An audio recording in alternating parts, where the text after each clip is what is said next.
മുമ്പോട്ട് കടന്നു വരേണ്ടത് ഇസ്ലാം സ്ത്രീകളാ. ഏറ്റവും കൂടുതൽ നരേന്ദ്രമോദി ചീത്തവിളി കേൾക്കുന്ന ആർക്കു വേണ്ടിയാണെന്ന്? ഏറ്റവും അധികം നരേന്ദ്രമോദി സർക്കാർ ചീത്തവിളി കേൾക്കുന്നത് ഇസ്ലാം സ്ത്രീകൾക്ക് വേണ്ടിയാ. നരേന്ദ്രമോദി സർക്കാർ കൊണ്ടുവന്ന വിപ്ലവകരമായ തീരുമാനങ്ങളിൽ ഒന്ന് മുത്തലാഖ് നിരോധനം. നമ്മളെ ആരെയും ബാധിക്കുന്ന വിഷയം, ഇവിടെ ഇരിക്കുന്ന എന്റെ മുമ്പിൽ ഇരിക്കുന്ന ആരെയും ബാധിക്കുന്ന വിഷയമല്ല.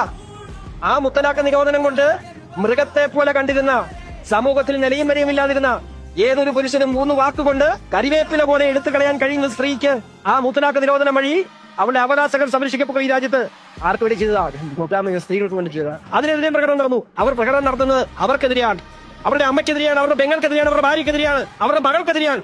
എന്താണ്?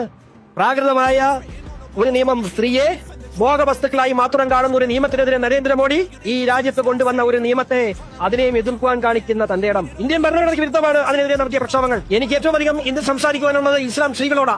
നിങ്ങൾക്ക് വേണ്ടി നരേന്ദ്രമോദി സർക്കാർ നടപ്പിലാക്കിയ മുത്തലാഖ് നിരോധനവും, നിങ്ങൾക്ക് വേണ്ടി നടപ്പിലാക്കിയ വഖഫ് ഭേദഗതി നിയമവും, നിങ്ങൾക്ക് വേണ്ടി നടപ്പിലാക്കാൻ പോകുന്ന ഏകീകൃത സിവിൽ കോഡും ഈ രാജ്യത്ത് നിങ്ങൾക്ക് തുല്യത നൽകുവാൻ വേണ്ടിയുള്ള നരേന്ദ്രമോദിയുടെ പോരാട്ടമാണ്. ആ പോരാട്ടത്തിൽ നിങ്ങൾ പാതിക്കുക. ഇത് നിങ്ങൾക്ക് വേണ്ടിയാണ് ഞങ്ങൾ ഈ ചീത്തവിളി കേൾക്കുന്നത്. നിങ്ങൾക്ക് വേണ്ടിയാണ് നരേന്ദ്രമോദിയുടെ പോരാട്ടം. അതിൽ മുമ്പോട്ട് കടന്നു വരേണ്ടത് ഇസ്ലാം സ്ത്രീകളാ.